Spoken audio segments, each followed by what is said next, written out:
നമസ്കാരം, കൊട്ടാരക്കര മീഡിയയിലേക്ക് സ്വാഗതം. ഗുരുവായൂർ ക്ഷേത്രത്തിൽ തുടർച്ചയായ ആചാര ലംഘനം. ഹിന്ദു ഐക്യവേദി ഗുരുവായൂർ ദേവസ്വം ബോർഡും തന്ത്രിയും തുടർച്ചയായ ആചാര ലംഘനം നടത്തി ക്ഷേത്രത്തിന്റെ പവിത്രത നശിപ്പിക്കുകയാണെന്ന് ഹിന്ദു ഐക്യവേദി കുറ്റപ്പെടുത്തി.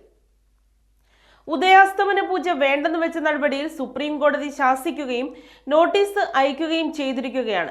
ഇതിനിടെയാണ് ദശമി മുതൽ വ്രതം നോറ്റ് ഏകാദശി ദിവസം ഭഗവാന്റെ പ്രസാദം കഴിക്കാൻ ക്ഷേത്രത്തിലെത്തിയ ഭക്തജന ലക്ഷങ്ങൾക്കുള്ള പ്രസാദ ഊട്ട് അടുത്ത ബന്ധു മരിച്ച പുലയുള്ള തന്ത്രി ക്ഷേത്ര സങ്കേതത്തിൽ വെച്ച് ഉദ്ഘാടനം ചെയ്തത്.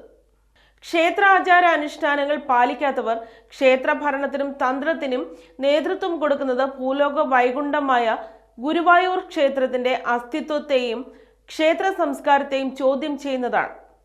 പരിപാവനമായ ക്ഷേത്ര സങ്കേതത്തെ പാപപങ്കിലമാക്കുന്നതിന് നേതൃത്വം നൽകിയ ഗുരുവായൂർ ദേവസ്വം ഭരണസമിതി രാജിവെക്കണമെന്ന് ഹിന്ദു ഐക്യവേദി സംസ്ഥാന ജനറൽ സെക്രട്ടറി പി സുധാകരൻ ആവശ്യപ്പെട്ടു.